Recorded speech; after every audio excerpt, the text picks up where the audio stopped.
정부가 ELS 규제에 나서면서 이른바 중위험 중수익 금융상품 규제가 본격화된 게 아니냐는 목소리들이 나오고 있습니다. 먼저 투자자들의 우려와 고민을 신재근 기자가 들어봤습니다. 평소 안정적인 수익을 추구하는 성향상 ELS에 투자를 해왔다는 30대 직장인 A씨. A씨는 최근 ELS와 관련한 뉴스만 생각하면 걱정이 앞섭니다. 정부가 중위험 중수익 상품인 ELS 발행에 제동을 거는 움직임을 보이면서 목돈을 어디에 투자할지 막막하기 때문입니다. 저 같은 경우는 이제 주로 은행 상품 위주로 투자를 하다가 요즘에 금리가 너무 낮아서 좀 더 고수익 추구하려고 증권사 쪽으로 왔는데 주식은 너무 위험해서 무섭고 금융상품 위주로 투자를 하고 있었거든요.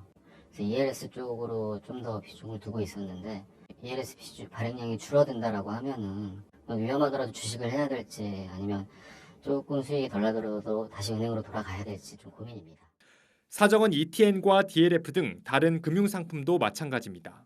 이제 금융 비용이 너무 많이 산재돼 있어서 마냥 ETN이 금융상품 쪽으로 이렇게 접근하기에는 상당히 좀 리스크가 좀 큰 상품이 아닌가. 좀 안전한 상품으로 처음에 접근했다가 조금은 지금 현재 거리를 좀 두고 있습니다.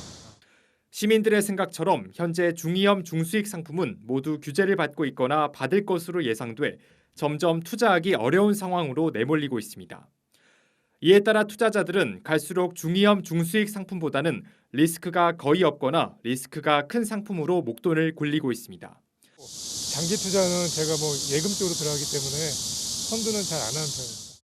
실제로 올해 예금과 주식 양방향을 통틀어 투자금이 모이고 있습니다. 주식 투자자 예탁금만 47조 원에 육박하는 등 위험자산 투자에 대한 투자자들의 뜨거운 인기를 실감하고 있습니다.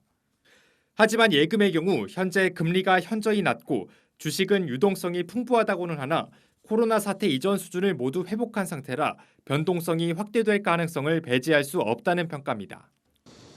중위험 중수익으로 분류된 금융상품이 모두 규제가 강화된 가운데 주식과 예금 외에 눈에 띄는 금융상품이 부재한 상황이라 마땅한 투자처를 찾는 투자자들의 고민이 깊어지고 있습니다.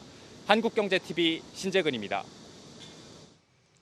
자, 이 같은 규제가 결국은 투자자들을 고위험의 직접 투자나 사실상 제로금리의 예금으로 내몰고 있다는 지적입니다.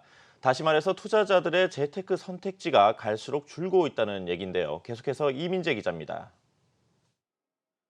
금융상품에 대한 규제가 줄을 잇고 있습니다. 중위험 중수익으로 각광을 받았던 국민재테크, ELS에 대해서는 유동성을 제한하는 규제가 대기 중입니다. 또 유가 급락에 ETN, ETF 등 손실이 커지자 오는 9월부터 개인에게 1,000만 원 예탁금을 부과하는 등 규제 수위를 높였습니다. 해외금리 DLS에 대해서는 외화 유동성 제한과 더불어 고난도 상품을 은행에서 팔 수 없게 하는 등 규제가 라임, 옵티머스 등으로 골머리를 앓고 있는 사모펀드에 대해서는 전수조사 등 규제가 예고된 바 있습니다. 소비자 보호라는 목적에 대해서는 이견이 없습니다. 하지만 갈수록 늘어나는 규제가 투자의 폭을 줄여 중장기 관점에서 오히려 소비자의 위험 부담을 늘릴 수 있다는 목소리가 점차 커지고 있습니다. 규제를 안 할 곳은 확 풀어놓고, 예를 들어 이제 사무시장 같은 경우도 이제 1억에서 그 한도를 높이면은 이제 소위 말해 그 부유층이 자산가층이 들어가게 될 텐데요. 이런 층은 풀어놔도 됩니다. 정부는 대안으로 동학개미 운동을 주목하고 있지만 개인들을 고위험 투자로 내몰고 있다는 비판은 피하기 어려워 보입니다. 게다가 개인 투자 유도에 역행하는 세제 개편으로 논란이 일면서 시작부터 삐걱거리다 종전보다 우호적으로 개편된 세제와 IPO 활성화 등 개인 투자자 친화 정책을 내놨지만 아직 미흡하다는 평가입니다. 5천만 원으로 이거를 한도를 늘린다고 해서 이 수익이 더 날 수 있다 이런 건 아니기 때문에 우리가 얼마를 됐건 투자를 해서 일단 수익이 날 수 있는 환경을 만들어줘야 되고, 또 금융위는 공모펀드 활성화를 만지작거리고 있지만 낮은 판매 수수료 등을 볼 때 실효성이 떨어진다는 분석입니다.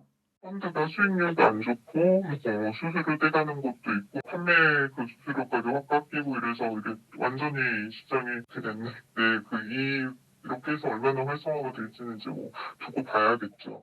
직접 투자도 못한 개인들은 부동산 등 다른 투자처도 막힌 상황에서 사실상 제로금리임에도 은행에 몰리고 있습니다.